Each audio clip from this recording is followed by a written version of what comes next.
Objectif News vous présente l'interview politique.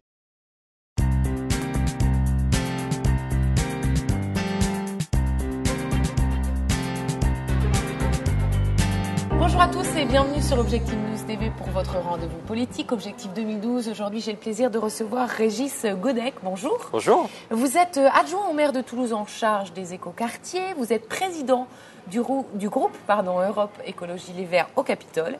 Et vous êtes également, et c'est aussi à ce titre-là que je vous reçois aujourd'hui, candidat d'Europe Écologie Les Verts sur la 4e circonscription de la Haute-Garonne. C'est juste. On va y revenir sur ces élections législatives. Je voudrais d'abord qu'on reparle de cette élection présidentielle. Elle s'est terminée il y a quelques jours.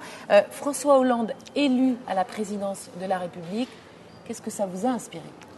C'est un grand plaisir. Dimanche soir, place du Capitole, on a vécu un excellent moment. Je suis content du rassemblement des forces de gauche et des forces progressistes même, au sens large, puisque je crois que les reports de voix ont été très bons pour François Hollande, et je suis en particulier content du résultat sur la 4e circonscription de Haute-Garonne, sur laquelle je me présente, puisque François Hollande a fait plus de 64% des suffrages, et c'est la meilleure circonscription de Haute-Garonne, donc je suis fier de me présenter. Content en tout cas de me présenter dans ce contexte-là.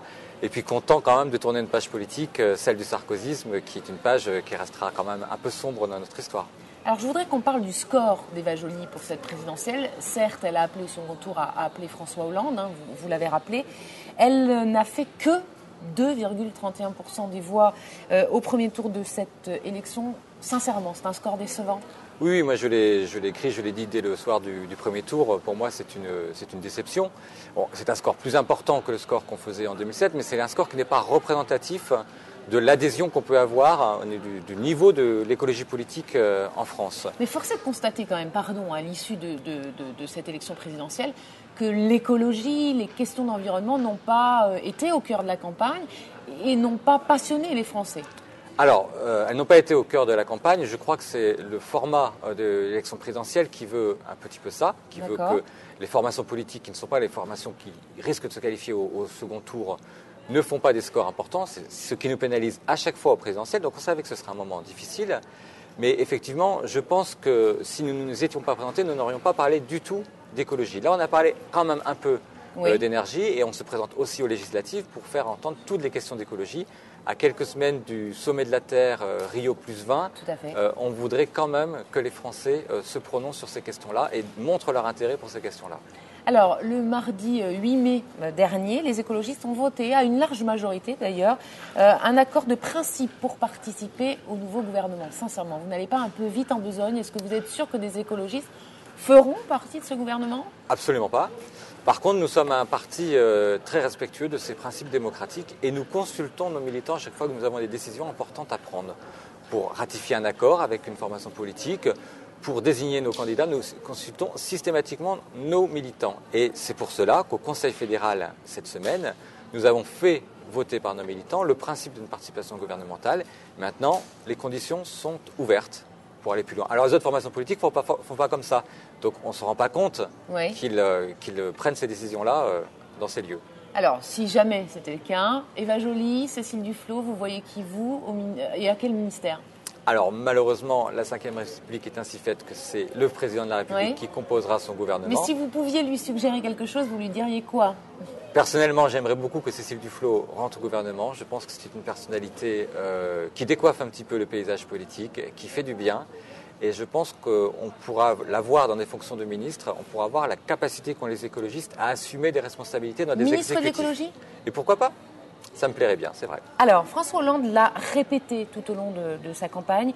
Le seul programme qui compte à ses yeux, c'est le sien. Pensez-vous à ce stade que l'accord passé avec le PS est aujourd'hui enterré ?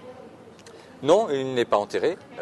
Chaque fois que la question est posée au secrétaire national, à la secrétaire nationale du Parti socialiste, elle explique bien que cet accord reste le bon accord. Malgré le score d'Eva Joly au premier tour. Oui, c'est un accord qui a été passé au mois de novembre pour prendre la responsabilité du rassemblement. Notre responsabilité, c'est ce qu'attendaient les Français, c'est qu'on puisse surmonter nos différences, nos divergences pour tourner la page de la droite et combattre l'extrême droite. C'est ce que nous avons fait, et c'est pour cela que dans un certain nombre de circonscriptions en France, nous ne présenterons pas de candidats. Et de son côté, le Parti socialiste, dans un certain nombre de circonscriptions, soutiendra dès le premier tour nos candidats. Et si c'est le cas, évidemment, pour François Simon, sur la troisième circonscription. Alors la transition est parfaite puisque nous avons appris hier soir que Alain Fiola, le maire PS de Balma, se présentera finalement contre François Simon dans cette circonscription, la troisième, pour faire barrage à Jean-Luc Moudin, car c'est comme ça qu'il l'exprime. Donc l'accord, là, pour le coup, n'est pas respecté. Il y aura un socialiste. Et il y aura un socialiste dissident qui sera exclu du Parti socialiste, ce qui montre bien que l'accord est respecté, que François Simon est le candidat unique de la majorité. Et je pense qu'Alain Fiola fait une grande erreur et il prend des lourdes responsabilités justement pour créer les conditions de la désunion de la gauche. D'autant plus qu'il y a des arguments qui sont, à mon avis, très mauvais. Il nous dit « je suis le seul à pouvoir gagner parce que je suis maire et conseiller général ». S'il faut être maire et conseiller général pour se présenter aux élections législatives, comment peut-il se prononcer contre le cumul des mandats et vouloir mettre en œuvre l'engagement numéro 48 de François Hollande, qui est de voter une loi contre le cumul des mandats? Je ne pense pas qu'Alain Fiola soit le mieux placé pour gagner cette élection et je renouvelle ma confiance à François Simon. Il parle de notoriété. Oui, il laisse entendre que pour être élu, il faut être élu. Moi, ce n'est pas ma conception de la vie politique. François Simon s'est engagé, s'il était élu, à démissionner de son mandat au niveau du conseil régional, comme je me suis engagé à démissionner de mon mandat au niveau du conseil municipal, parce que nous pensons que pour faire un bon député à l'Assemblée nationale, il faut appliquer le mandat unique. Alors, on va parler de votre circonscription, donc la 4e circonscription. Face à vous, l'UMP, Bertrand Serp, et la socialiste, députée sortante Martine Martinel. La bataille va être difficile. Députée sortante Martine Martinel sur une partie de la circonscription, oui. Parce que c'est une circonscription qui est issue du redécoupage. Et effectivement, la bataille va être difficile, mais je pense que justement, Europe Écologie peut se faire entendre sur cette circonscription. C'est une circonscription très particulière, avec des quartiers populaires comme les quartiers du Mirail et des quartiers centre-ville de Toulouse, comme les quartiers autour du Capitole. Et nous avons des choses particulières à faire entendre auprès des électeurs. Et puis c'est une circonscription, je le disais tout à l'heure, qui a voté largement pour la gauche, à 64%. Il n'y a que 50 circonscriptions en France qui ont passé ce seuil de 64%. Oui. Donc le choix des électeurs se pose plutôt au niveau de la gauche. On sait qu'il y aura un député de gauche qui sortira de cette circonscription.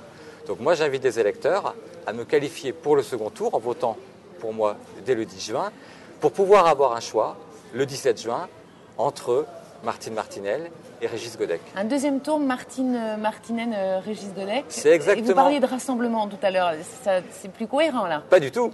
Ça permet justement aux électeurs de choisir au sein de la majorité quels sont les curseurs sur lesquels il faut agir. En votant pour moi, il y aura certaines questions qui seront portées plus fortement qu'en votant pour Martine Martinel. Encore une fois, sur la question du cumul des mandats, je prends un certain nombre d'engagements, je demande à Martine Martinel éventuellement de prendre les mêmes. Et ça permet vraiment aux électeurs d'avoir le choix le 17 juin. Pour cela, il faudrait que je sois qualifié dès le premier tour. Merci beaucoup d'avoir répondu à nos questions. Merci à tous de nous avoir suivis. À très vite sur Objectif News TV.